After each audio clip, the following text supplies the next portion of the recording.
Sebelum ceritanya dimulai, silahkan tulis di kolom komentar dari daerah mana saja teman-teman yang menonton cerita ini. Jangan lupa like dan subscribe agar channel ini bisa semakin berkembang dan bisa mempersembahkan cerita yang lebih menarik lagi. Langit Surabaya berwarna ungu lembayung saat Amanda menutup laptopnya. Dari jendela suite hotel di lantai 32, kerlip lampu kota tampak seperti permadani permata yang terhampar luas, megah dan tak berujung. Sebuah senyum tipis namun penuh kepuasan terukir di bibirnya.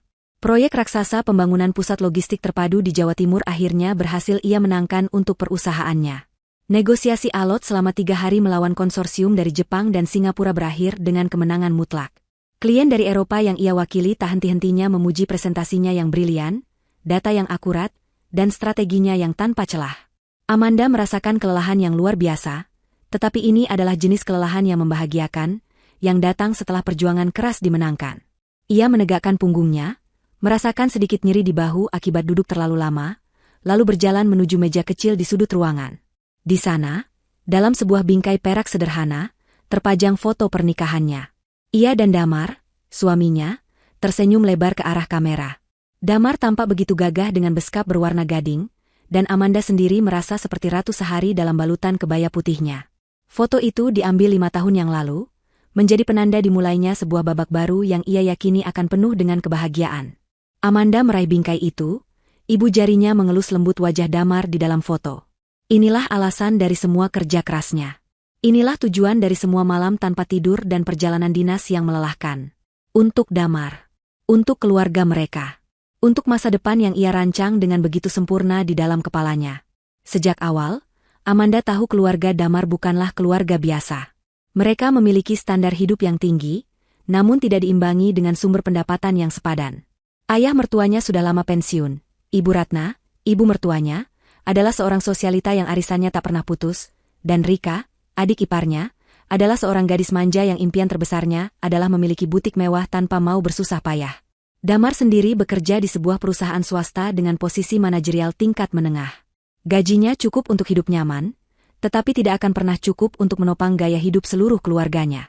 Amanda, dengan posisinya sebagai direktur strategi di sebuah perusahaan multinasional, memiliki penghasilan yang berkali-kali lipat lebih besar dari Damar.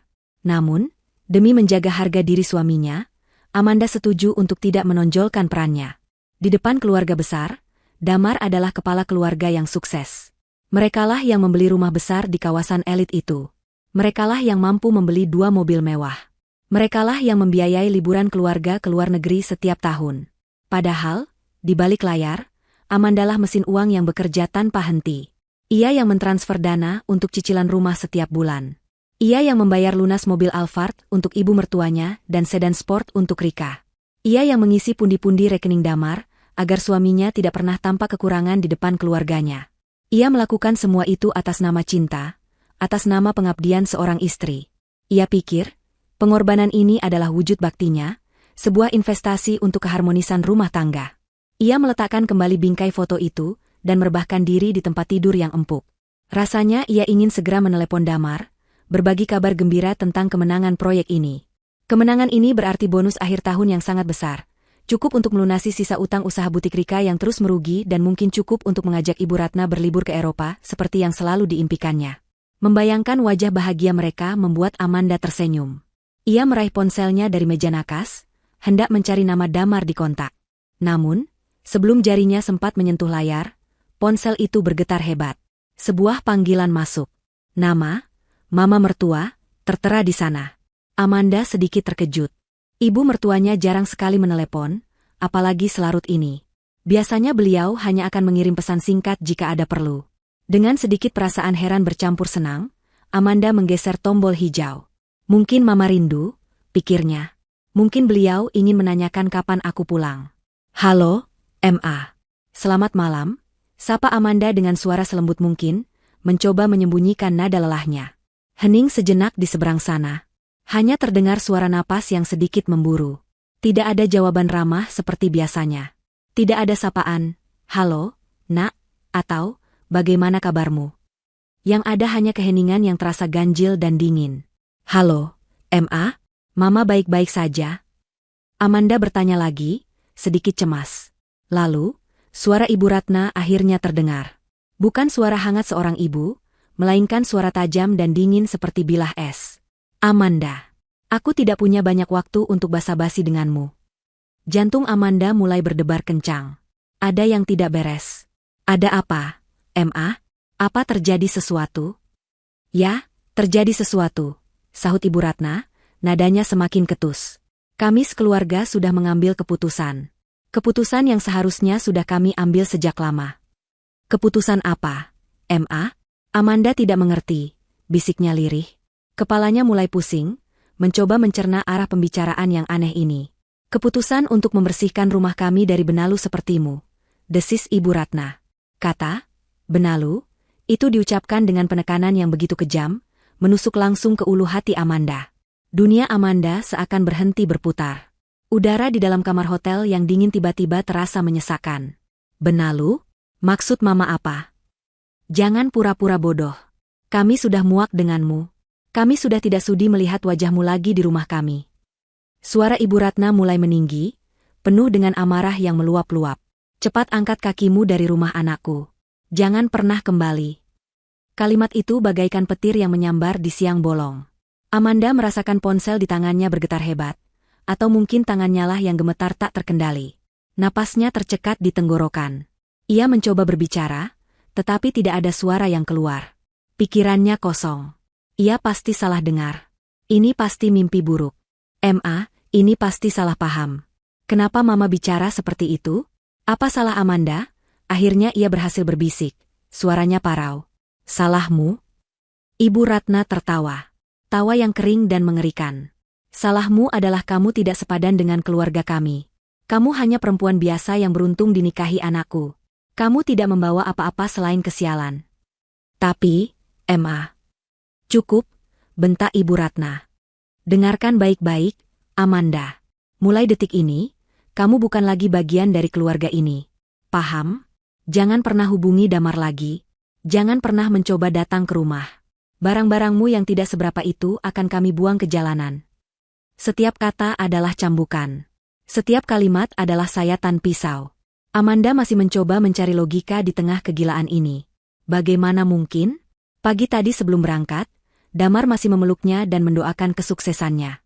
Siang tadi, Rika masih mengirim pesan meminta ditransfer uang untuk membeli tas baru. Apa yang terjadi dalam beberapa jam ini yang bisa mengubah segalanya? Ini tidak masuk akal. Ini adalah sebuah kesalahan besar.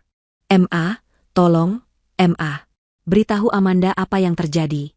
Biarkan Amanda bicara dengan Mas Damar, pinta Amanda dengan putus asa. Air matanya sudah mulai menggenang di pelupuk mata, siap tumpah kapan saja. Ia harus bicara dengan suaminya. Damar pasti bisa menjelaskan semua ini. Damar pasti akan membelanya. Terdengar suara berisik di seberang telepon, seperti ponsel yang berpindah tangan secara paksa. Lalu, suara yang lebih muda, lebih cempreng, dan lebih congkak terdengar. Itu suara Rika, adik iparnya. Mau bicara dengan Mas Damar? Jangan mimpi, bentak Rika. Dia sedang sibuk, tidak punya waktu untuk mengurusi perempuan tidak berguna sepertimu. Rika, ini aku, Amanda. Ada apa sebenarnya? Kenapa kalian semua seperti ini? Tanya Amanda, suaranya bergetar menahan tangis. Rika tertawa mengejek. Suara tawanya begitu nyaring dan menyakitkan, seperti suara paku yang digoreskan di papan tulis. Kenapa? Kamu masih bertanya kenapa? Harusnya kamu sadar diri dari dulu, Mbak. Kamu itu tidak lebih dari benalu yang menumpang hidup enak di keluarga kami. Datang tanpa membawa apa-apa, tapi lagaknya seperti nyonya besar. Setiap kata terasa seperti tamparan keras di wajah Amanda. Benalu? Menumpang hidup? Bagaimana bisa mereka mengatakan itu? Bukankah ia yang selama ini menopang kehidupan mereka? Bukankah uang dari keringatnya lah yang membayar semua kemewahan yang mereka nikmati? Apa maksudmu, Rika? Aku bekerja keras. Bekerja keras? Potong Rika dengan cepat, nadanya penuh cemoohan. Oh, kami tahu pekerjaanmu. Keluar kota terus-menerus, pulang larut malam. Siapa yang tahu apa yang kamu lakukan di luar sana? Jangan-jangan kamu menjual diri demi uang haram itu. Tuduhan itu begitu keji dan tak berdasar, hingga membuat Amanda sesak napas. Rasanya seperti ada tangan tak terlihat yang mencekik lehernya. Ia bekerja siang dan malam, mengorbankan waktu istirahat dan kesehatannya, Hanya untuk dituduh serendah itu oleh orang yang setiap bulan menerima uang darinya tanpa pernah mengucapkan terima kasih. Jaga bicaramu, Rika. Hardik Amanda, amarahnya mulai tersulut. Rasa sakit hatinya begitu dalam hingga berubah menjadi kemarahan yang membara. Kenapa? Marah? Tersinggung? Memang benar, kan? Rika semakin menjadi-jadi. Kamu pikir kami tidak tahu? Kamu sengaja membuat Mas Damar terlihat bodoh, seolah-olah dia tidak bisa menafkahimu. Padahal kamulah yang serakah, tidak pernah puas. Kamu membuat malu keluarga kami. Di latar belakang, Amanda bisa mendengar dengan jelas suara tawa Ibu Ratna. Tawa yang puas, seolah sedang menikmati sebuah pertunjukan yang sangat lucu. Dan yang paling menghancurkan hatinya, ia juga bisa mendengar samar-samar suara tawa seorang pria. Suara itu, suara Damar. Suaminya. Laki-laki yang ia cintai, yang ia korbankan segalanya untuknya, ikut menertawakan penderitaannya. Saat itu juga, kekuatan di kaki Amanda lenyap. Ia jatuh terduduk di lantai yang dingin, punggungnya bersandar di sisi tempat tidur. Ponsel masih menempel di telinganya, seolah menjadi satu-satunya penghubung ke dunia nyata yang kini telah runtuh berkeping-keping. Air mata yang sedari tadi ia tahan akhirnya tumpah, mengalir deras membasahi pipinya. Ini bukan mimpi buruk. Ini kenyataan yang jauh lebih mengerikan. Kenapa kalian melakukan ini? Bisik Amanda di sela isak tangisnya. Karena kami sudah menemukan yang lebih baik untuk Mas Damar. Jawab Rika dengan nada penuh kemenangan. Seorang wanita dari keluarga terpandang, sederajat dengan kami. Wanita yang tahu kodratnya sebagai istri, yang akan tinggal di rumah dan melayani suaminya, bukan keluyuran terus seperti kamu. Dia jauh lebih cantik, lebih kaya, dan yang pasti, lebih terhormat. Setiap deskripsi tentang wanita pengganti itu adalah tusukan belati yang sengaja diarahkan ke titik terlemah Amanda. Wanita yang tinggal di rumah. Wanita yang terhormat. Mereka memutarbalikkan semua kerja keras dan pengorbanan Amanda menjadi sebuah aib. Mereka membuat seolah-olah keberhasilannya adalah sebuah dosa. Jadi, dengar baik-baik, perempuan tak tahu diri. Lanjut Rika, suaranya terdengar begitu dekat dengan mikrofon, seolah ia sedang berbisik langsung ke telinga Amanda. Cepat kemasi barang-barangmu yang tidak seberapa itu dari rumah ini. Kalau dalam 2 hari barangmu masih ada, akan aku suruh pembantu membakarnya di halaman depan. Anggap saja ini perbuatan baik terakhir kami, membersihkan sampah. Amanda tidak bisa lagi berkata-kata. Isak tangisnya semakin menjadi. Seluruh tubuhnya bergetar hebat. Sakitnya tak terperi. Ini adalah pengkhianatan paling brutal yang pernah ia alami, dilakukan oleh orang-orang yang selama ini ia anggap sebagai keluarga, disaksikan dan direstui oleh suaminya sendiri. Rika kembali tertawa puas. Sudah, ya. Kami tidak mau membuang-buang pulsa lagi untuk bicara denganmu. Selamat menikmati hidup barumu sebagai gelandangan. Klik. Sambungan telepon terputus. Keheningan yang tiba-tiba terasa begitu memekakan telinga. Amanda masih dalam posisi yang sama, terduduk di lantai, dengan ponsel yang kini terasa begitu berat di tangannya. Suara Rika, tawa Ibu Ratna, dan tawa samar Damar terus terngiang-ngiang di kepalanya, berputar-putar seperti kaset rusak. Ia menatap kosong ke arah jendela, ke arah gemerlap lampu kota yang tadi terlihat begitu indah. Kini, semua itu tampak seperti ribuan mata yang sedang menertawakan kebodohannya. Ia telah membangun sebuah istana di atas pasir. Ia pikir ia sedang berkorban demi cinta, padahal ia hanya sedang membiarkan dirinya dimanfaatkan habis-habisan. Ia pikir ia adalah penopang keluarga, padahal di mata mereka, ia hanyalah sebuah mesin ATM tanpa perasaan yang bisa dibuang kapan saja jika sudah tidak dibutuhkan, atau jika mereka menemukan mesin yang lebih baru dan lebih canggih. Isak tangisnya perlahan mereda. Rasa sakit yang luar biasa itu mulai bermetamorfosis menjadi sesuatu yang lain. Sesuatu yang dingin, keras, dan tajam. Ia menunduk, menatap pantulan wajahnya di layar ponsel yang gelap. Wajah yang basah oleh air mata, mata yang bengkak dan merah. Wajah seorang wanita yang dikhianati. Wajah seorang wanita bodoh. Tidak. Cukup. Ia tidak mau menjadi wanita itu lagi. Mereka telah menginjak-injak hatinya, merendahkan harga dirinya, dan menertawakan penderitaannya. Mereka pikir mereka telah menang. Mereka tidak tahu, mereka baru saja membangunkan seekor naga yang selama ini tertidur lelap di dalam dirinya. Keheningan di dalam suite mewah itu terasa membebani, lebih berat dari suara apapun. Amanda masih terduduk di lantai, ponselnya tergeletak di karpet tebal dengan layar yang sudah gelap. Gema tawa Rika dan Ibu Ratna seakan masih tersisa di udara, meracuni setiap sudut ruangan. Untuk beberapa menit yang terasa seperti selamanya, Amanda tidak bergerak. Ia hanya menatap kosong ke depan, pikirannya lumpuh oleh gelombang kejut pengkhianatan. Tubuhnya terasa dingin, sedingin lantai marmer di bawah karpet, dan hatinya terasa seperti seonggok batu yang berat dan beku. Ini bukan sekadar sakit hati karena pertengkaran, ini adalah penghancuran total fondasi hidup yang selama ini ia bangun dengan susah payah. Cinta, kepercayaan, dan pengorbanan yang ia berikan ternyata hanya lelucon bagi mereka. Perlahan, seperti proyektor film yang rusak, serpihan-serpihan memori mulai berputar di kepalanya. Bukan kenangan indah yang biasa ia putar untuk menghibur diri, melainkan kenangan-kenangan pahit yang kini terlihat begitu jelas artinya. Ia teringat suatu malam, sekitar 3 tahun yang lalu. Ibu Ratna dan bapak mertuanya datang ke rumah dengan wajah panik. Bapak mertuanya baru saja mengaku kalah besar di meja judi dan dililit utang pada rentenir. Jumlahnya fantastis. Ibu Ratna menangis terseduh-seduh, memohon di hadapan Amanda dan Damar. "Tolong, Amanda, Damar. Hanya kalian yang bisa menolong kami. Kalau tidak, papa kalian bisa celaka. Kami janji ini yang terakhir."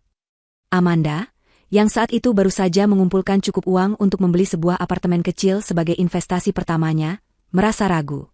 Namun, Damar menggenggam tangannya erat. "Sayang, kumohon. Ini demi nama baik keluarga kita. Aku janji akan menggantinya nanti, aku akan bekerja lebih keras." Melihat air mata ibunya dan permohonan suaminya, Amanda luluh. Keesokan harinya, ia mencairkan seluruh tabungan investasinya dan melunasi utang itu tanpa sisa. Ia mengorbankan mimpinya demi ketenangan mereka. Kini, mengingat kembali adegan itu, Amanda merasa mual. Wajah memelas mereka kini terlihat seperti topeng aktor murahan. Lalu, memori lain muncul. Kenangan saat mereka mencari rumah. Amandalah yang menghabiskan akhir pekannya selama berbulan-bulan, menyisir setiap kompleks perumahan, bernegosiasi dengan agen properti, dan memeriksa setiap detail bangunan. Damar hanya ikut sesekali, lebih banyak mengeluh soal cuaca panas atau jarak yang jauh.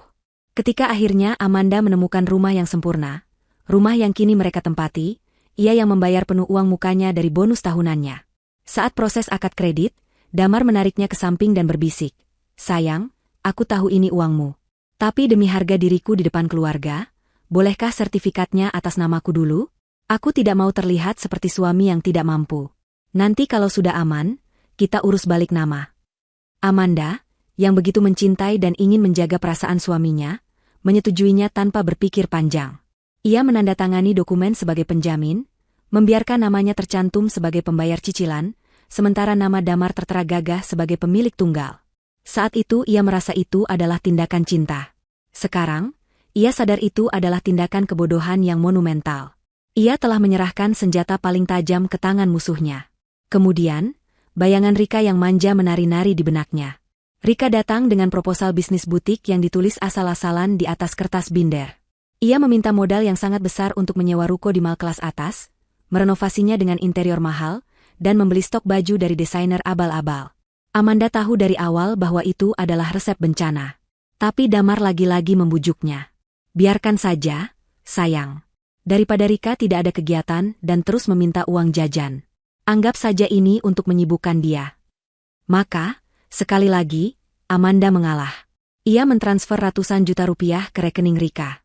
Uang itu habis dalam sekejap untuk hal-hal yang tidak perlu. Butik itu lebih sering menjadi tempat Rika dan teman-temannya bergosip daripada tempat berbisnis. Setiap bulan, Amanda harus menutupi biaya sewa dan operasional yang selalu merugi. Dan sebagai balasannya, yang ia dapatkan adalah sindiran Rika di meja makan tentang betapa sibuknya Amanda bekerja sampai tidak punya waktu untuk bersosialisasi seperti dirinya. Setiap kenangan itu, satu persatu, menusuk hatinya yang sudah hancur. Rasa sakitnya begitu hebat, begitu dalam, hingga mencapai titik di mana ia tidak bisa lagi merasakannya. Yang tersisa adalah kehampaan. Kehampaan yang dingin. Lalu, dari dalam kehampaan itu, sesuatu yang lain mulai tumbuh. Sebuah percikan api kecil dari amarah murni. Mereka bukan hanya memanfaatkannya. Mereka menghinanya. Mereka menertawakannya. Mereka menyebutnya benalu setelah menghisap habis seluruh energinya. Air mata Amanda berhenti mengalir. Isak tangisnya reda. Ia menarik napas dalam-dalam, merasakan udara dingin AC mengisi paru-parunya, menjernihkan pikirannya yang kacau. Ia bangkit berdiri. Gerakannya kaku pada awalnya, namun perlahan menjadi lebih mantap dan penuh tujuan. Ia berjalan ke kamar mandi dan menyalakan keran, membasuh wajahnya dengan air dingin. Ia tidak menggosoknya, hanya membiarkan air itu mengalir, seolah membilas sisa-sisa kelemahan dari dirinya. Setelah itu, ia berdiri di depan cermin besar di atas wastafel. Ia menatap pantulan dirinya. Seorang wanita dengan mata bengkak, rambut sedikit berantakan, dan jejak air mata yang masih tersisa di pipi. Ia menatap mata di cermin itu lekat-lekat, mencari sisa-sisa Amanda yang naif, yang rela berkorban, yang selalu mengalah demi cinta. Ia tidak menemukannya lagi. Wanita di cermin itu balas menatapnya dengan pandangan yang dingin dan tajam. Pandangan seseorang yang telah kehilangan segalanya, dan karena itu, tidak takut lagi pada apapun. Mereka telah mengambil hatinya dan menghancurkannya. Tapi mereka lupa, mereka meninggalkan otaknya. Otak yang telah memenangkan proyek-proyek jutaan dolar. Otak yang mampu menyusun strategi rumit untuk mengalahkan pesaing bisnis. Dan kini, otak itu akan ia gunakan untuk satu tujuan, menuntut balas. Bukan balas dendam yang panas dan membabi buta, melainkan sebuah perhitungan yang dingin, sistematis, dan menghancurkan. Ia kembali ke kamar, langkahnya kini tegap dan penuh keyakinan. Ia tidak lagi melihat bingkai foto pernikahannya di atas meja. Baginya, foto itu kini hanyalah gambar dua orang asing. Ia duduk di kursi kerjanya, kursi yang sama tempat ia merayakan kemenangannya beberapa jam yang lalu. Ia membuka laptopnya. Cahaya dari layar menerangi wajahnya, menonjolkan ekspresi keras yang baru terbentuk di sana.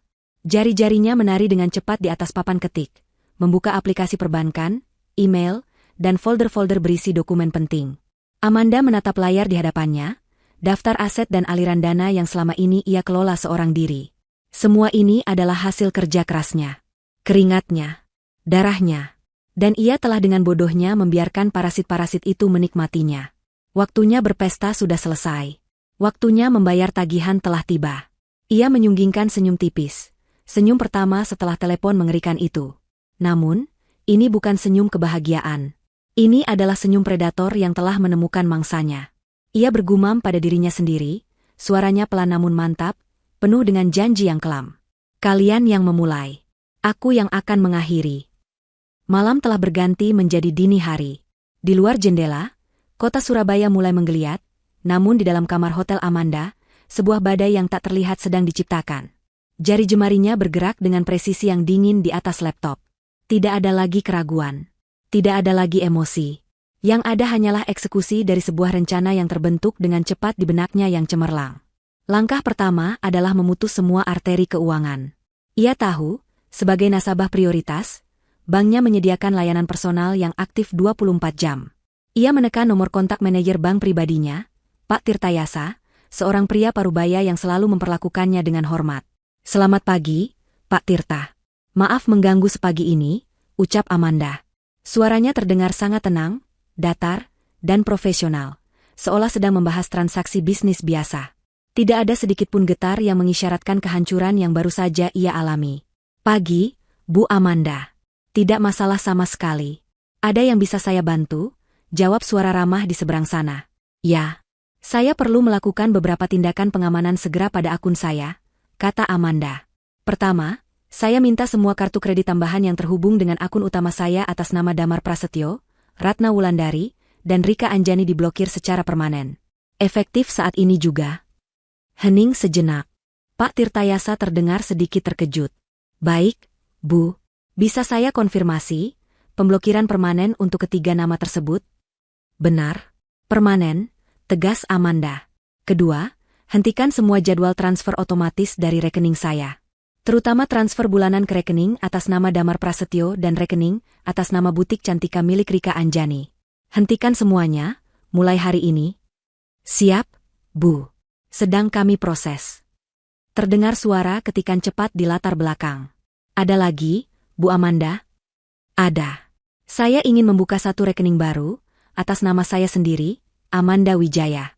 Segera setelah rekening itu aktif, saya minta Anda untuk memulai proses pemindahan seluruh saldo dan aset likuid dari rekening bersama saya dengan Damar ke rekening baru tersebut. Sisakan saldo minimal di rekening lama, katakanlah Rp100.000 saja. Kali ini keheningan di seberang telepon terasa lebih lama. Ini adalah langkah drastis.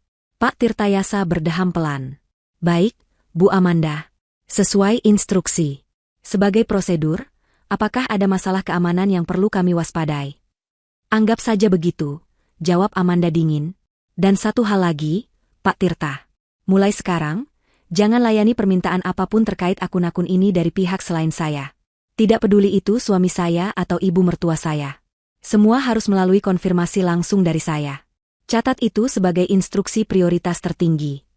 Paham, Bu Amanda? Semua instruksi sudah saya catat dan akan segera dieksekusi. Rekening baru Anda akan aktif dalam 15 menit ke depan. Terima kasih, Pak Tirta. Saya tunggu konfirmasinya. Amanda menutup telepon. Napasnya teratur. Ia merasa puas. Arteri utama telah ia jepit. Sekarang saatnya memotong jalur-jalur yang lebih kecil. Langkah kedua adalah aset bergerak. Ia membuka folder di laptopnya yang berjudul Aset Keluarga. Di dalamnya ada salinan kontrak leasing untuk 2 mobil mewah yang menjadi kebanggaan keluarga Damar. Alphard hitam metalik yang selalu dipakai Ibu Ratna untuk arisan, dan sedan sport merah menyala yang dipamerkan Rika di media sosial setiap hari. Amanda adalah penjamin utama dan pembayar tunggal cicilan kedua mobil tersebut. Ia mencari nomor layanan pelanggan perusahaan leasing itu, dan segera menelepon. Setelah melalui verifikasi data yang singkat, ia langsung ke pokok persoalan. Saya Amanda Wijaya, penjamin untuk kontrak nomor sekian dan sekian, katanya dengan nada tegas. Saya ingin memberitahukan bahwa saya tidak akan melanjutkan pembayaran cicilan untuk kedua unit tersebut, efektif segera. Sesuai klausa dalam kontrak, saya mengizinkan pihak Anda untuk menarik kembali kedua unit kendaraan tersebut sesegera mungkin. Operator di seberang sana terdengar bingung. Ibu yakin? Akan ada denda dan catatan kredit yang buruk. Saya sadar sepenuhnya akan konsekuensinya, potong Amanda. Saya akan melunasi semua denda yang berlaku. Yang saya inginkan adalah unit itu segera ditarik. Saya akan kirimkan alamat penjemputan dan surat kuasa melalui email sekarang juga. Tanpa menunggu jawaban lebih lanjut, ia membuka email baru. Dengan cepat ia mengetik surat kuasa, melampirkan salinan KTP-nya, dan yang terpenting, mengetik alamat lengkap rumah yang selama ini ia biayai. Saat menekan tombol, kirim, sebuah senyum sinis tersungging di bibirnya. Ia membayangkan wajah syok Ibu Ratna dan Rika saat mobil kesayangan mereka diderek di depan seluruh tetangga. Pemandangan itu akan jauh lebih berharga daripada denda leasing manapun. Langkah ketiga, serangan langsung ke jantung kesombongan Rika, butiknya. Amanda membuka salinan kontrak sewa ruko. Seperti yang ia duga, namanya tertera jelas sebagai penyewa resmi. Rika hanya terdaftar sebagai manajer operasional. Ia membaca klausa pemutusan kontrak. Ia bisa memutuskannya dengan pemberitahuan 1 bulan di muka. Sempurna. Ia menyusun sebuah email yang singkat, formal, dan tidak menyisakan ruang untuk negosiasi. Email itu ditujukan kepada pemilik ruko, seorang pengusaha kaya bernama Pak Hartono. Dengan hormat, Bapak Hartono. Melalui email ini, saya, Amanda Wijaya, selaku penyewa resmi ruko Cendana nomor 5, memberitahukan niat saya untuk tidak memperpanjang kontrak sewa yang akan berakhir pada tanggal 30 bulan depan. Saya akan memenuhi semua kewajiban pembayaran hingga tanggal tersebut. Mohon email ini dianggap sebagai pemberitahuan resmi. Terima kasih atas kerjasamanya. Ia berhenti sejenak sebelum mengirim. Lalu, dengan sentuhan kejam, ia menambahkan Rika Anjani di kolom CC. Biar Rika mendapatkan kejutan ini langsung dari sumbernya, bukan dari orang lain. Ia menekan tombol, kirim, tanpa ragu. Bom waktu ketiga telah dipasang. Setelah 3 serangan utama itu dilancarkan, Amanda merasa sedikit lega. Ini baru permulaan. Masih ada cicilan kartu kredit Rika yang ia bayarkan, langganan klub golf Bapak Mertua, dan banyak lagi pengeluaran kecil lainnya yang akan ia hentikan satu persatu. Tapi 3 hal tadi adalah pilar utama yang menopang gaya hidup mereka. Tanpa uang tunai, tanpa mobil mewah, dan tanpa butik untuk pamer, mereka bukan siapa-siapa. Ia melihat ke arah ponselnya. Damar pasti akan segera menghubunginya begitu kartunya ditolak, atau transferannya tidak masuk. Amanda sudah menyiapkan jawaban. Ia membuka kontak Damar, menatap nama itu sejenak. Dulu, nama itu selalu membuatnya tersenyum. Sekarang, nama itu hanya membangkitkan rasa jijik. Ia mengetik sebuah pesan singkat, pesan terakhir yang akan pernah ia kirimkan kepada pria itu. Nikmati hidup barumu. Ia mengirim pesan itu, lalu tanpa menunggu balasan, ia langsung memblokir nomor Damar, nomor Ibu Ratna, dan nomor Rika. Selesai. Tidak akan ada lagi drama. Tidak akan ada lagi permohonan atau cacian. Ia telah memutus semua jalur komunikasi. Mulai sekarang, mereka hanya akan mendengar kabar darinya melalui surat tagihan, surat penarikan aset, dan surat pengusiran. Amanda menutup laptopnya. Di luar, Fajar mulai menyingsing. Garis jingga membentang di ufuk timur, mengusir kegelapan malam. Rasanya seperti sebuah pertanda. Malam tergelap dalam hidupnya telah berakhir. Dan kini, fajar baru telah tiba. Fajar di mana ia memegang kendali penuh atas hidupnya. Ia tidak merasa bahagia. Ia tidak merasa menang. Ia hanya merasa kosong, namun berkuasa. Badai telah ia lepaskan, dan ia akan duduk dengan tenang sambil menyaksikan badai itu meluluhlantakkan semua kemunafikan yang telah dibangun di sekelilingnya. Pagi itu, suasana di rumah besar keluarga Prasetyo terasa begitu ceria, seolah awan gelap yang selama ini menggantung di atas mereka akhirnya sirna. Awan gelap itu, dalam benak mereka, bernama Amanda. Ibu Ratna duduk di sofa beludru barunya yang empuk, telepon menempel di telinga, berbicara dengan adiknya di seberang pulau. Suaranya penuh kemenangan. Iya, akhirnya si Damar sadar juga. Buat apa mempertahankan istri yang kerjanya hanya keluyuran tidak jelas? Tidak bisa mengurus suami, tidak bisa menghormati mertua. Sudah, selesai. Disingkirkan. Tentu saja Damar yang memutuskan, dia kan kepala keluarga yang tegas. Setiap kebohongan yang keluar dari mulutnya terasa manis, memperkuat ilusi keagungan keluarganya. Di kamarnya yang mewah, Rika sedang sibuk di depan cermin besar. Ia mengenakan gaun baru yang ia beli minggu lalu menggunakan kartu kredit tambahan dari Amanda. Ia memutar tubuhnya ke kiri dan ke kanan, mengagumi penampilannya sendiri sambil mengambil puluhan foto selfie untuk diunggah ke media sosial. Dalam benaknya, ia sudah merencanakan hari ini dengan sempurna.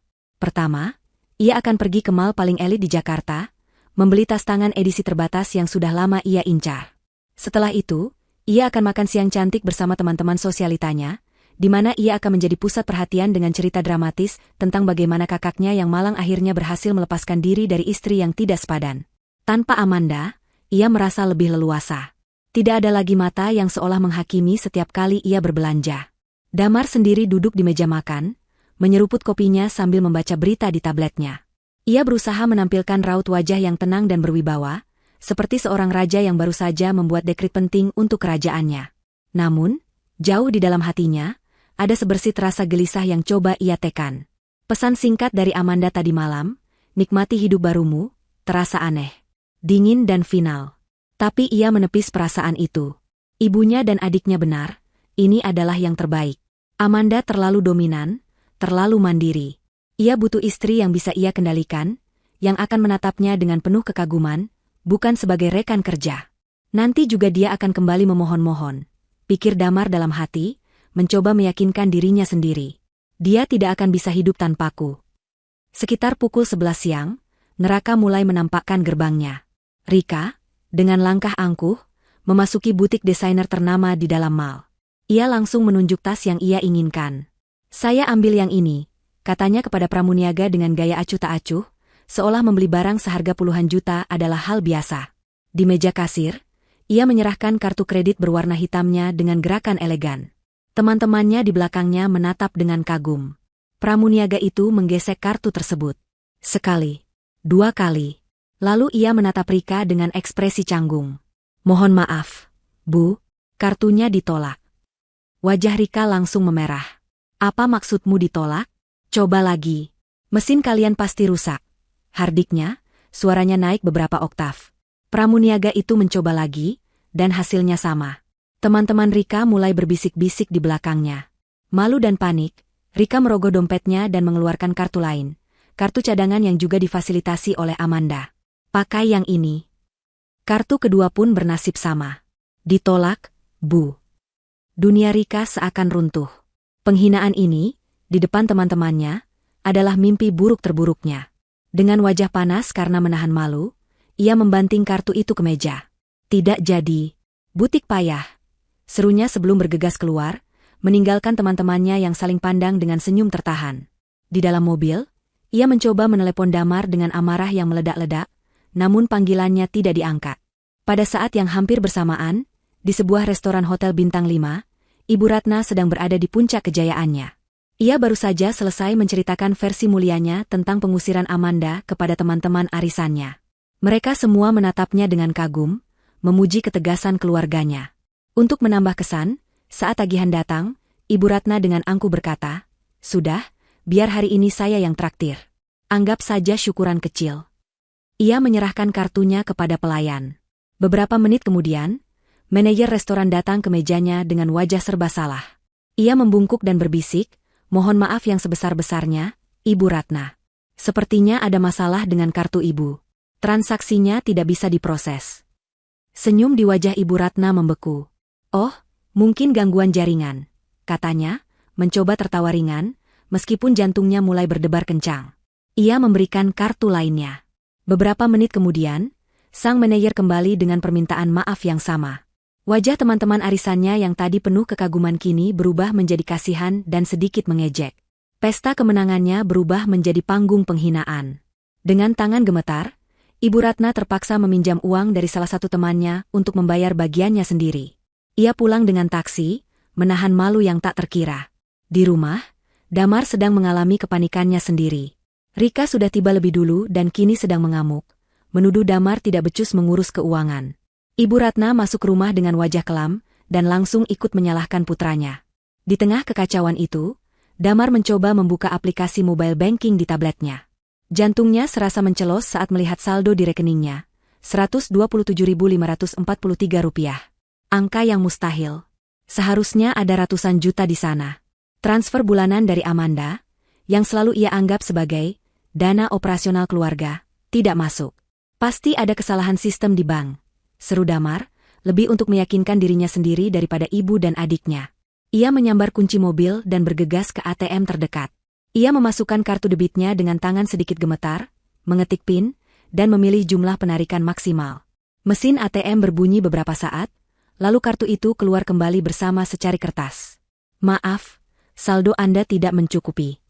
Damar mencoba lagi dengan jumlah yang lebih kecil. Hasilnya sama. Keringat dingin mulai membasahi keningnya. Pesan singkat Amanda tadi malam tiba-tiba terasa begitu menakutkan. "Nikmati hidup barumu." Apakah ini yang dimaksud wanita itu? Kepanikan yang nyata mulai mencengkeramnya. Ia kembali ke rumah dengan wajah pucat. "Banknya error," teriaknya, masih mencoba menyangkal kenyataan. Ibu Ratna dan Rika semakin histeris. Mereka bertiga berada di ruang keluarga, saling berteriak, saling menyalahkan. Rika menyalahkan Damar karena terlalu lembek, Ibu Ratna menyalahkan Rika karena terlalu boros, dan Damar menyalahkan keduanya karena membuatnya mengambil keputusan untuk mengusir Amanda. Mereka benar-benar lupa bahwa beberapa jam yang lalu mereka adalah tim yang kompak dalam kejahatan. Di puncak pertengkaran mereka, sebuah suara mesin diesel yang keras terdengar dari depan rumah, diikuti oleh suara rem angin yang berdecit. Mereka terdiam sejenak, saling pandang dengan bingung. Damar berjalan ke jendela depan dan menyibakkan gorden. Matanya terbelalak ngeri. Jantungnya seakan berhenti berdetak. Di depan gerbang rumah mereka yang megah, terparkir bukan hanya satu, tetapi 2 truk derek besar. Beberapa pria berbadan tegap turun dari truk dan menatap lurus ke arah garasi mereka. Para tetangga yang mendengar keributan itu mulai keluar dari rumah mereka, menatap dengan penuh rasa ingin tahu. Panggung penghinaan mereka yang tadinya bersifat pribadi, kini akan disiarkan langsung ke seluruh kompleks perumahan. Melihat 2 monster besi itu parkir di depan rumahnya, Damar merasakan campuran antara amarah dan ketakutan yang melumpuhkan. Harga dirinya sebagai laki-laki, sebagai kepala keluarga, terusik. Dengan langkah tergesa-gesa, ia menyerbu keluar rumah. "Hei, ada apa ini? Kalian salah alamat," teriaknya kepada para petugas truk derek itu, mencoba terdengar lebih berani dari yang ia rasakan. Seorang pria berkumis tebal yang sepertinya adalah kepala tim, menatap Damar dari atas ke bawah dengan pandangan tidak terkesan. "Kami tidak salah alamat. Kami di sini untuk mengambil 1 unit Toyota Alphard hitam dan 1 unit sedan sport merah. Atas nama penjamin, Ibu Amanda Wijaya," jawab pria itu dengan suara datar sambil menunjukkan surat perintah penarikan resmi dari perusahaan leasing. Nama Amanda disebut seperti sebuah mantra kutukan. Wajah Damar langsung pucat pasi. Ia mencoba membantah, "Tidak bisa. Itu mobil keluarga saya. Saya pemiliknya." Pria berkumis itu tertawa kecil. "Pak, di dokumen ini, nama Bapak hanya tercatat sebagai pengguna. Nama yang tertera di kontrak sebagai pembayar dan penjamin adalah Ibu Amanda. Beliau sudah menghubungi kami, menyatakan penghentian pembayaran dan memberi kuasa penuh untuk penarikan unit.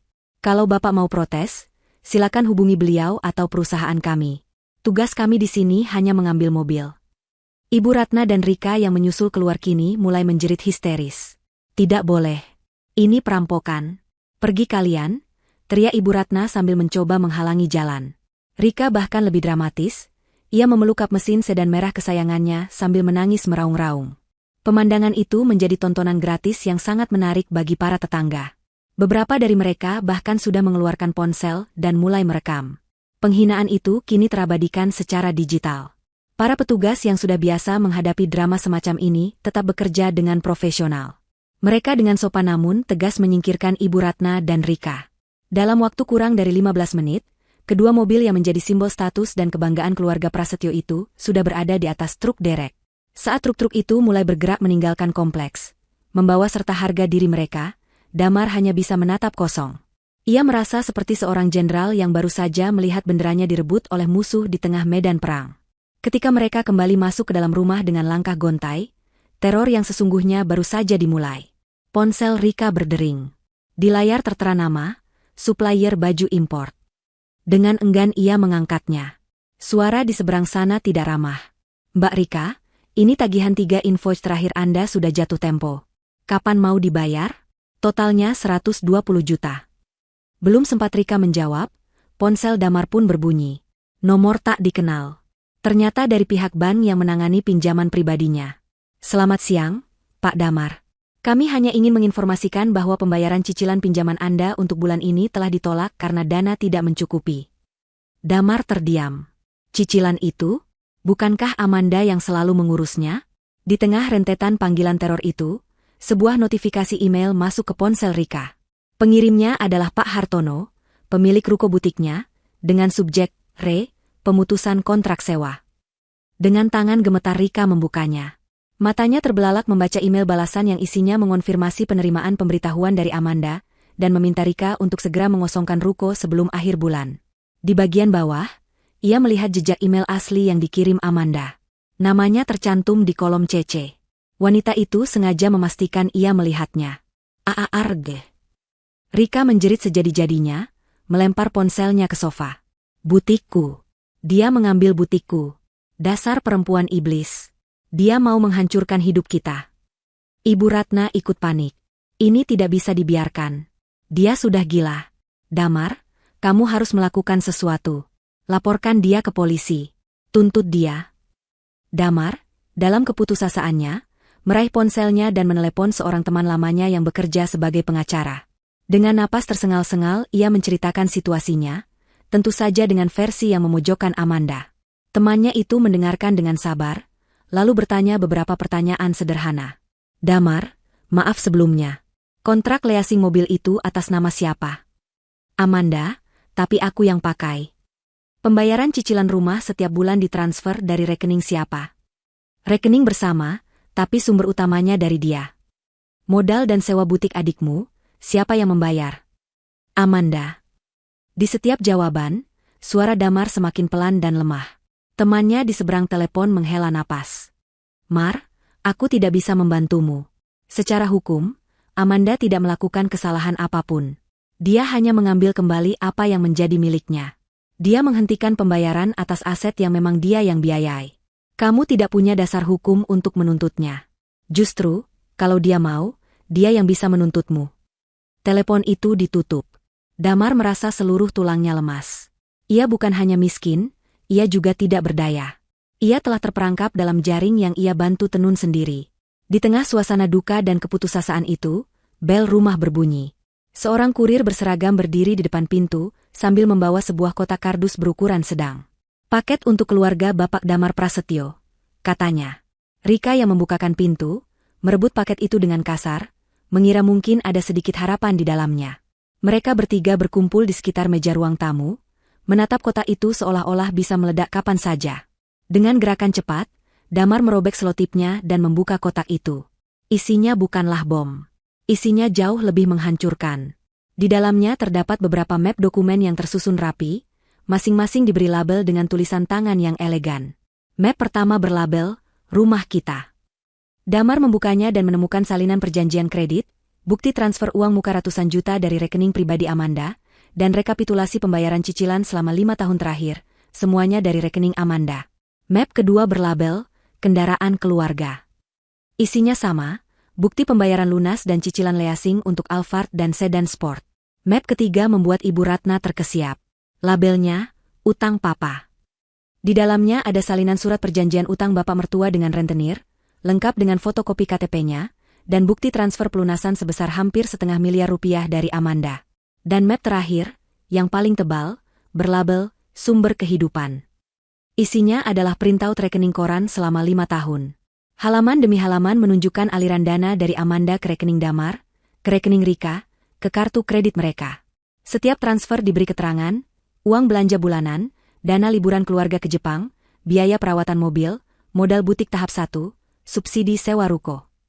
Semuanya tercatat dengan detail yang memuakkan.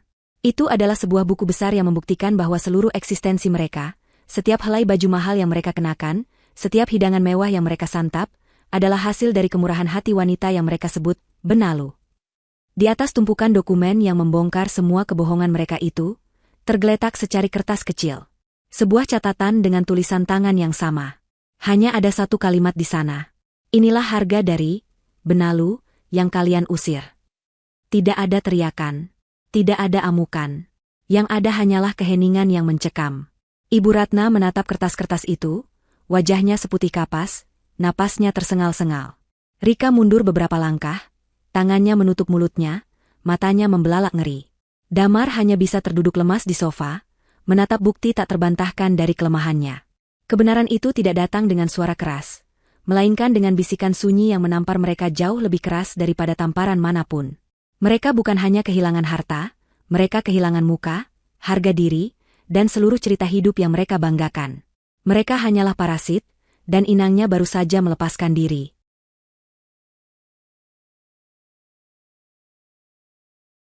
Keheningan yang menyelimuti ruang keluarga itu bukanlah keheningan yang menenangkan. Itu adalah keheningan pekat milik ruang hampa, di mana semua suara, harapan, dan kebohongan telah tersedot habis. 3 orang yang tadinya begitu angkuh dan penuh kemenangan kini terduduk seperti patung lilin yang mulai meleleh, dikelilingi oleh bukti kertas dari kehidupan palsu mereka. Dokumen-dokumen itu tersebar di atas meja kopi yang mahal. Setiap lembarannya adalah nisan bagi harga diri mereka. Ibu Ratna adalah yang pertama kali pecah.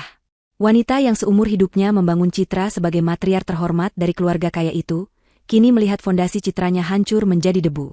Matanya menatap kosong ke arah bukti transfer pelunasan utang judi suaminya. Kenangan akan penghinaan dan ketakutan pada rentenir itu kembali. Namun kali ini diperparah oleh kesadaran bahwa penyelamatnya adalah wanita yang baru saja ia caci maki sebagai Benalu. Napasnya menjadi pendek dan cepat. Dadanya terasa sesak, seolah ada tangan tak terlihat yang meremukannya. Tidak mungkin. Gumamnya berulang kali. Keringat dingin mulai membasahi pelipisnya. Ini lebih buruk dari kemiskinan. Ini adalah kematian sosial. Bayangan teman-teman arisannya yang berbisik di belakangnya, bayangan para tetangga yang menatapnya dengan pandangan mencemooh, semua itu berputar di kepalanya. Tiba-tiba, matanya memutih dan tubuhnya yang ringkih ambruk ke samping, jatuh pingsan di atas sofa bludru yang cicilannya pun belum lunas. Kejadian itu menyentak Rika dari kengeriannya. Mama, pekiknya, namun kepanikannya bukan didasari oleh kekhawatiran, melainkan oleh ketakutan akan kesendirian. Ia mengguncang-guncang tubuh ibunya, tetapi Ibu Ratna tidak bergerak. Rika kemudian beralih ke tumpukan kertas itu, matanya liar mencari-cari kesalahan, mencari celah untuk menyangkal semua ini. Ia mengambil rekapitulasi pengeluaran butiknya. Setiap rupiah tercatat di sana. Biaya sewa, gaji karyawan, pembelian stok, bahkan biaya listrik dan internet. Semuanya dibayar oleh Amanda. Kemarahannya yang tadi sempat meledak kini padam, digantikan oleh histeria yang kekanak-kanakan. Bohong. Ini semua bohong. Jeritnya sambil menyapu sebagian kertas itu hingga jatuh berantakan di lantai. Dia mau menjebak kita. Dia mau membuat kita terlihat jahat. Dia yang jahat. Tapi jeritannya terdengar kosong, bahkan di telinganya sendiri. Bukti itu terlalu kuat, terlalu rinci, terlalu nyata. Amukannya mereda menjadi isak tangis yang menyedihkan. Ia menangisi butiknya yang akan segera disegel. Ia menangisi mobil sport merahnya yang kini entah ada di mana. Ia menangisi gaya hidupnya, teman-temannya, dan semua kemewahan yang ia kira adalah haknya sejak lahir. Ia baru sadar, selama ini ia bukanlah seorang putri raja. Ia hanyalah seorang pengemis yang mengenakan gaun indah pemberian orang lain. Ia menjatuhkan dirinya ke lantai, menangis meraung-raung di tengah lautan kertas yang membuktikan kehidupannya adalah sebuah fata morgana. Di antara semua kekacauan itu, Damar tetap diam. Ia tidak bergerak. Tatapannya lurus menembus tumpukan dokumen di atas meja, namun pikirannya berada di tempat lain. Ia melihat kembali seluruh pernikahannya dengan Amanda, namun kali ini dari sudut pandang yang berbeda, sudut pandang kebenaran. Ia melihat Amanda yang sering pulang larut malam dengan wajah lelah, yang ia kira adalah bentuk pengabaian, padahal saat itu Amanda sedang berjuang untuk menutupi kerugian investasi ayahnya. Ia melihat Amanda yang menolak membeli perhiasan mahal untuk dirinya sendiri dengan alasan sedang menabung, yang ia kira adalah sifat pelit, padahal saat itu Amanda sedang mengumpulkan uang muka untuk rumah yang kini ia tempati. Ia melihat semua pengorbanan yang Amanda samarkan sebagai penghematan atau keputusan bersama, padahal itu semua adalah usahanya seorang diri. Dan ia? Apa yang telah ia lakukan? Ia menikmati semua hasilnya tanpa pernah bertanya lebih dalam. Ia membiarkan ibu dan adiknya merendahkan istrinya di depan matanya. Ia bahkan ikut tertawa saat mereka menghina Amanda di telepon tadi malam. Ia telah menjadi pengkhianat terbesar dalam cerita ini. Rasa bersalah dan penyesalan yang luar biasa menghantamnya seperti ombak tsunami, menenggelamkan sisa-sisa kesombongannya. Ia bukan hanya gagal sebagai suami, ia bahkan gagal sebagai manusia. Ia telah membiarkan seekor angsa yang memberinya telur emas setiap hari disembelih oleh keserakahan keluarganya. Setelah beberapa menit, Ibu Ratna siuman. Matanya yang terbuka langsung menatap wajah Damar dan Rika yang berlinang air mata. Tidak ada lagi teriakan, tidak ada lagi amarah. Yang ada hanyalah keputusasaan murni. Mereka terdampar di sebuah pulau tanpa makanan dan minuman, setelah dengan sengaja membakar kapal yang membawa mereka ke sana. Di tengah keheningan yang mencekam itu, Ibu Ratna, dengan suara serak dan gemetar, mengucapkan satu-satunya kalimat yang tersisa di benak mereka semua. Kita harus menelepon Amanda. Rika yang sedang menangis langsung mengangkat kepalanya. Untuk apa? Dia tidak akan mau bicara dengan kita. Kita harus minta maaf, bisik Ibu Ratna. Wajahnya yang biasa dipenuhi kesombongan kini dipenuhi oleh ketakutan. Kita harus bersujud padanya kalau perlu. Hanya dia yang bisa menolong kita. Hanya Amanda. Damar masih diam, wajahnya tertunduk. Permintaan maaf terasa seperti abu di mulutnya. Tapi apa pilihan lain yang mereka punya? Mereka tidak punya uang, tidak punya teman yang bisa menolong, dan utang mulai mengejar. Dengan berat hati, ia mengangguk. Mereka bertiga kini seperti komplotan pencuri yang tertangkap basah, merencanakan langkah putus asa berikutnya. Damar mengambil ponselnya. Dengan tangan yang lebih gemetar dari sebelumnya, ia mencari nomor Amanda. Ia sempat berpikir nomornya sudah diblokir, tetapi ternyata belum. Ia menekan tombol panggil dan mengaktifkan mode pengeras suara. Ponsel itu diletakkan di tengah meja, menjadi pusat dari sisa harapan mereka. Nada sambung terdengar. 1 kali. 2 kali. Rasanya seperti dentangan lonceng kematian. Mereka bertiga menahan napas. 3 kali. 4 kali. Rika sudah mulai terisak lagi, berpikir tidak akan ada jawaban. Ibu Ratna memejamkan matanya, bibirnya komat-kamit seperti membaca doa. 5 kali. Damar sudah hampir menekan tombol merah untuk menyerah. Tiba-tiba, nada sambung itu berhenti. Hening sejenak. Lalu, sebuah suara yang mereka kenal betul terdengar dari pengeras suara.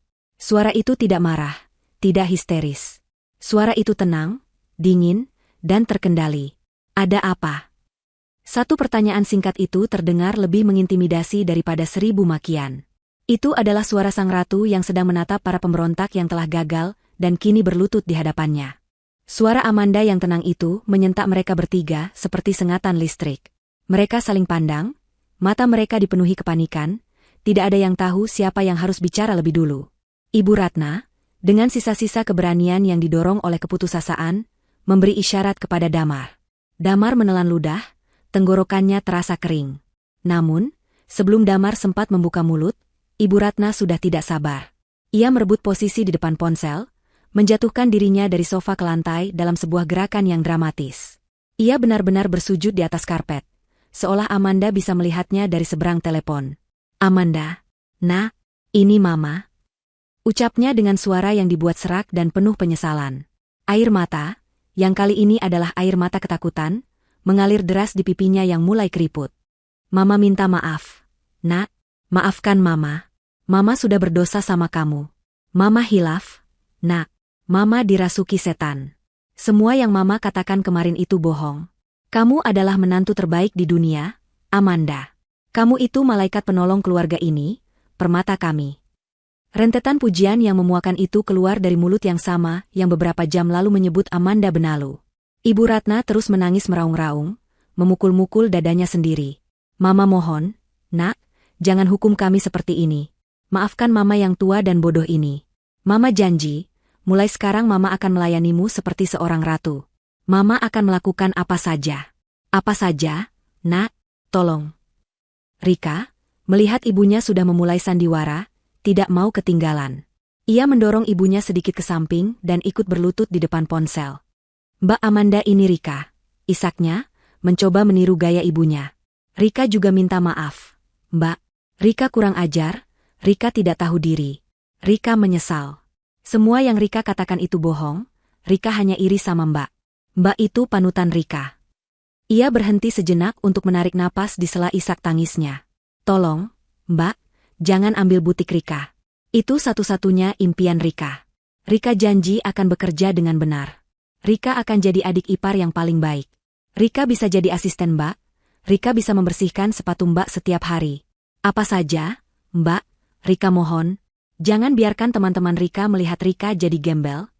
Permohonannya begitu egois dan transparan, hanya berpusat pada kehilangan status dan hartanya. Di seberang sana, Amanda tetap diam. Keheningan itu membuat mereka semakin panik. Mereka tidak tahu apakah Amanda mendengarkan, atau marah, atau bahkan sudah menutup telepon. Akhirnya, Damar mengambil alih. Ia adalah harapan terakhir mereka. Ia mengambil ponsel itu, menonaktifkan pengeras suara sejenak agar terdengar lebih personal, lebih intim. Ia mencoba memanggil kembali sosok Damar yang dulu pernah dicintai Amanda.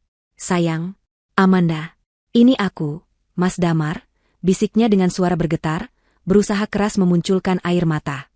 Aku tidak tahu harus mulai dari mana. Aku minta maaf, sayang. Aku suami yang gagal. Aku bodoh, aku lemah. Aku membiarkan ibu dan adikku mempengaruhiku. Tapi di dalam hatiku, aku tidak pernah berhenti mencintaimu, Amanda. Tidak sedetik pun. Ia memainkan kartu andalannya, cinta dan sejarah mereka. Semua yang mereka katakan tidak benar. Aku tertekan, sayang. Aku tidak berdaya. Aku mohon, beri aku satu kesempatan lagi. Kita bisa mulai dari awal. Kita tinggalkan rumah ini, kita hidup berdua saja. Aku akan melindungimu dari mereka. Aku janji. Aku akan jadi suami yang pantas untukmu. Ia berhenti, merasakan kata-katanya sendiri begitu hampa. Kumohon, Amanda pulanglah. Aku tidak bisa hidup tanpamu. Ingat janji kita di depan Tuhan, di hari pernikahan kita. Dalam suka dan duka, dalam sehat dan sakit. Sekarang aku sedang dalam duka, sayang. Tolong jangan tinggalkan aku. Setelah Damar selesai dengan pidato manipulatifnya, ia mengaktifkan kembali pengeras suara. Mereka bertiga kini terdiam, napas mereka tertahan, menunggu vonis dari Hakim Agung mereka. Seluruh masa depan mereka bergantung pada jawaban Amanda. Keheningan di ujung telepon berlangsung selama 10 detik yang terasa seperti 10 tahun. Mereka bisa mendengar suara napas Amanda yang tenang dan teratur, kontras dengan napas mereka yang tersengal-sengal.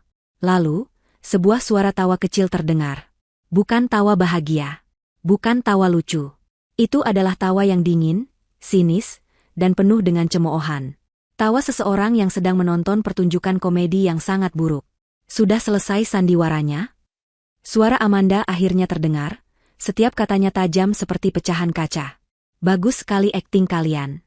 Aku hampir saja terharu. Nada sarkasme itu memukul mereka lebih keras dari bentakan manapun. Harapan mereka yang tadinya sempat berkelip, kini padam seketika. Mama, lanjut Amanda, menyebut gelar itu dengan nada mengejek. Tidak perlu bersujud. Simpan saja tenaga Mama untuk bersujud di depan para penagih utang nanti. Dan Rika, soal butikmu, anggap saja itu biaya les yang sangat mahal untuk belajar, bahwa di dunia ini tidak ada yang gratis. Amanda berhenti sejenak, membiarkan kata-katanya meresap. Lalu ia melanjutkan, suaranya kini ditujukan langsung kepada Damar. Dan untukmu, Mas Damar suamiku. Cara ia mengucapkan kata, suamiku, membuat bulu kuduk mereka merinding. Kamu bilang kamu tidak bisa hidup tanpaku? Jangan khawatir, kamu akan belajar. Dan soal janji kita di depan Tuhan. Terdengar helaan napas sinis. Tuhan juga tahu siapa yang lebih dulu berkhianat. Tuhan juga melihat saat suamiku ikut tertawa ketika istrinya dihina habis-habisan. Kalau sandiwaranya sudah selesai, kata Amanda dengan nada final, jangan pernah ganggu saya lagi. Saya sibuk membangun hidup baru saya, hidup yang bersih dari parasit. Tunggu, Amanda, jangan, jerit Damar panik. Tetapi terlambat. Klik. Sambungan telepon terputus. Hening. Kali ini keheningan itu adalah keheningan kematian. Mereka bertiga menatap ponsel yang kini layarnya kembali gelap. Tidak ada lagi harapan. Tidak ada lagi jalan kembali. Pintu pengampunan telah ditutup, dikunci, dan di depannya diletakkan sebuah batu nisan besar. Yang tersisa bagi mereka hanyalah gema dari tawa dingin Amanda dan kenyataan pahit, bahwa penderitaan mereka baru saja dimulai.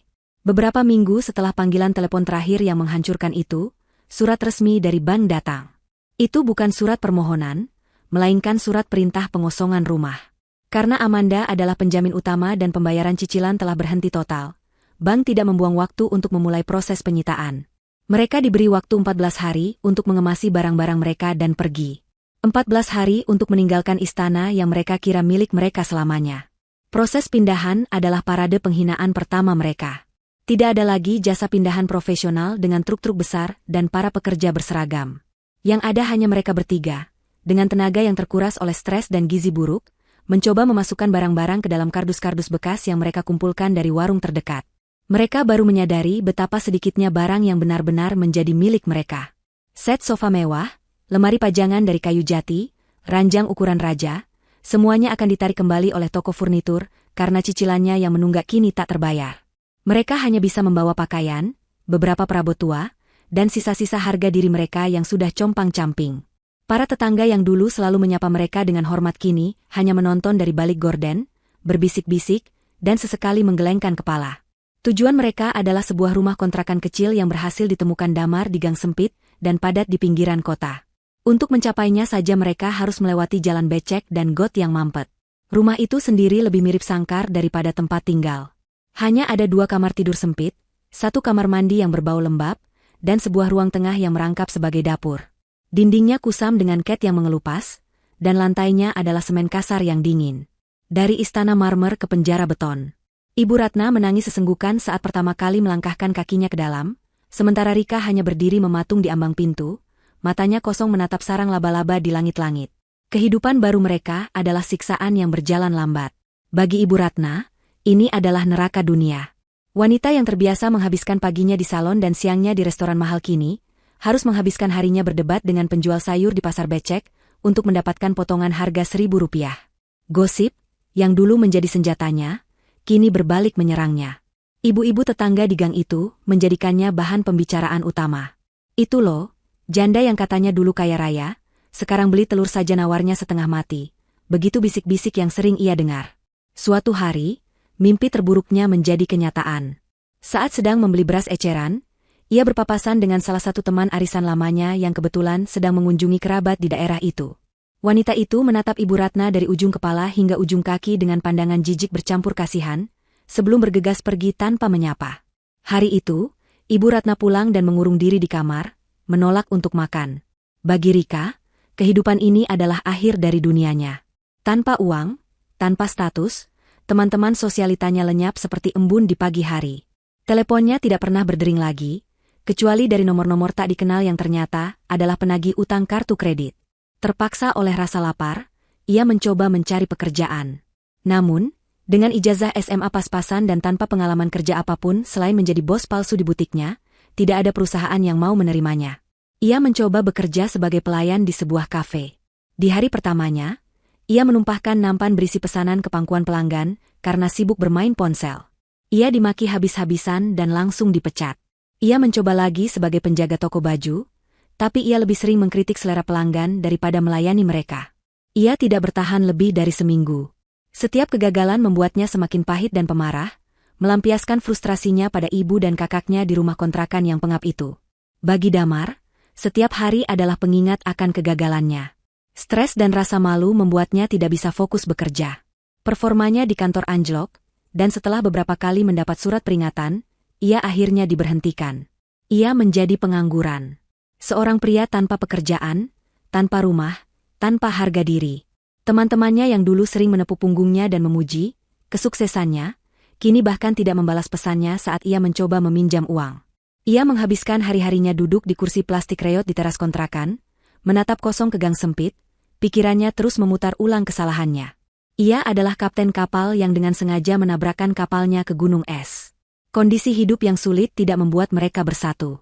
Sebaliknya, itu mengubah rumah kontrakan mereka menjadi medan perang. Pertengkaran menjadi menu sarapan, makan siang, dan makan malam mereka. Kalau saja kamu tidak manja dan boros, kita tidak akan seperti ini, teriak Damar pada Rika. Enak saja. Ini semua karena mama yang serakah dan tidak pernah bersyukur punya menantu seperti Mbak Amanda, balas Rika. Diam kalian berdua. Ini semua salah ayahmu yang mewariskan utang dan salah kamu, Damar, yang jadi suami lembek tidak punya pendirian, timpal Ibu Ratna. Mereka saling menyalahkan, saling melukai dengan kata-kata, karena hanya itulah yang tersisa untuk mereka lakukan. Beberapa bulan berlalu. Keadaan mereka semakin memburuk. Untuk bertahan hidup, mereka terpaksa melakukan hal yang paling mereka hina seumur hidup. Bekerja kasar. Ibu Ratna dan Rika, dengan enggan, mulai membuat dan menjual gorengan di depan gang. Setiap pagi mereka harus bergelut dengan minyak panas dan adonan tepung, sesuatu yang dulu hanya dilakukan oleh para pembantu mereka. Suatu sore yang mendung, saat mereka sedang lesu menunggu pembeli, pandangan Rika terpaku pada sebuah lapak koran dan majalah di seberang jalan. Matanya terbelalak, napasnya tercekat. Ia menyikut ibunya dengan kasar. "Ma, lihat." Ibu Ratna mengikuti arah pandang Rika. Di sana, terpajang dengan jelas di sampul sebuah majalah bisnis paling bergengsi di negeri ini, adalah sebuah foto close-up seorang wanita. Wanita itu tersenyum dengan tatapan mata yang tajam, penuh percaya diri, dan memancarkan aura kekuasaan yang tak terbantahkan. Di lehernya melingkar kalung berlian sederhana yang harganya mungkin cukup untuk membeli 100 rumah kontrakan, seperti yang mereka tinggali. Di bawah foto itu, tercetak judul besar dengan huruf emas. Amanda Wijaya, wanita besi di balik proyek infrastruktur triliunan rupiah. Mereka berdua hanya bisa menatap gambar itu, terpaku. Di satu sisi jalan, ada Amanda di puncak dunia, bersinar dan tak tersentuh. Di sisi lain, ada mereka, berbau minyak jelantah, kotor, dan terlupakan. Kontras itu begitu brutal, begitu telak. Itu bukan lagi tamparan, itu adalah sebuah vonis. Vonis bahwa mereka telah membuang sebuah berlian, dan kini harus menghabiskan sisa hidup mereka mengais kerikil di selokan. Malam penganugerahan itu diselenggarakan di Grand Ballroom, sebuah hotel termewah di ibu kota. Ratusan tokoh penting dari dunia bisnis dan pemerintahan berkumpul, kilatan lampu kamera tak henti-hentinya menyala, dan alunan musik orkestra yang lembut mengisi ruangan. Ini adalah acara tahunan, Women in Power Awards, sebuah penghargaan prestisius bagi para wanita paling berpengaruh di negeri ini. Dan malam itu, bintang utamanya adalah Amanda Wijaya. Amanda melangkah di atas karpet merah, mengenakan gaun malam berwarna zamrud yang memeluk tubuhnya dengan sempurna. Ia tidak lagi terlihat seperti wanita yang patah hati. Ia terlihat seperti seorang ratu. Di sampingnya berjalan Pak Tirtayasa, manajer bank pribadinya yang kini telah menjadi salah satu penasihat keuangannya yang paling terpercaya. Kehadiran pria parubaya yang kebapakan itu menunjukkan bahwa Amanda kini mengelilingi dirinya dengan orang-orang yang tulus dan profesional, bukan parasit. Setiap langkahnya penuh keyakinan, senyumnya tulus, menyapa para kolega yang memberinya selamat. Ia telah berhasil mengubah lukanya menjadi sumber kekuatan. Saat kategori puncak, Businesswoman of the Year, diumumkan, nama Amanda menggema di seluruh ruangan. Diiringi tepuk tangan yang membahana, ia berjalan anggun ke atas panggung. Ia menerima piala kristal yang berkilauan itu, menatap para hadirin sejenak, lalu memulai pidato kemenangannya. "Selamat malam," sapanya, suaranya jernih dan kuat, diperkuat oleh sistem suara di ballroom. "Saya berdiri di sini malam ini bukan hanya sebagai seorang individu, tetapi sebagai bukti bahwa badai tergelap sekalipun bisa menjadi awal dari fajar yang paling cerah." Ia berterima kasih kepada timnya, para mentornya, dan semua yang telah mendukungnya. Lalu, pidatonya mengambil arah yang lebih personal. "Perjalanan saya mengajarkan banyak hal, tidak hanya dalam bisnis, tetapi juga dalam hidup. Pelajaran yang paling berharga datang dari tantangan yang paling sulit. Tantangan-tantangan itu mengajarkan saya satu prinsip fundamental dalam investasi, pentingnya untuk secara rutin mengaudit portofolio Anda." Ia berhenti sejenak, membiarkan kalimatnya meresap. Kita harus berani mengidentifikasi aset-aset yang beracun. Aset yang tidak memberikan keuntungan, yang hanya menyerap energi dan sumber daya tanpa memberikan imbal hasil. Dan setelah kita mengidentifikasinya, kita harus memiliki keberanian untuk melakukan divestasi. Kita harus berani memotong kerugian. Karena terkadang, Keuntungan terbesar dalam hidup bukanlah dari apa yang kita dapatkan, melainkan dari apa yang berani kita lepaskan. Pidato itu disambut dengan tepuk tangan yang lebih meriah. Para pebisnis di ruangan itu mengangguk setuju, memahami metafora itu dari sudut pandang korporat. Tapi Amanda tahu arti sesungguhnya. Itu adalah pernyataan kemerdekaannya. Sebuah epitaf bagi masa lalunya. Pada saat yang bersamaan, di sebuah kontrakan yang gelap dan pengap ratusan kilometer jauhnya, 3 pasang mata menatap layar ponsel berukuran 6 inci yang retak. Mereka menonton siaran langsung acara penghargaan itu melalui streaming internet yang tersendat-sendat. Cahaya dari layar ponsel menjadi satu-satunya penerangan di ruangan itu, menyoroti 3 wajah yang diliputi penderitaan. Ibu Ratna menatap gaun zamrud Amanda, lalu menunduk menatap daster kusamnya yang sudah robek di beberapa bagian. Air mata penyesalan yang pahit mengalir tanpa suara. Ia tidak lagi menangisi kemiskinan, ia menangisi kebodohannya. Rika menatap kilauan perhiasan Amanda dan tepuk tangan meriah dari para hadirin. Ia teringat pada mimpinya untuk menjadi bagian dari dunia itu. Dunia yang pernah berada tepat di depan matanya, yang ia hancurkan sendiri dengan mulut kasarnya.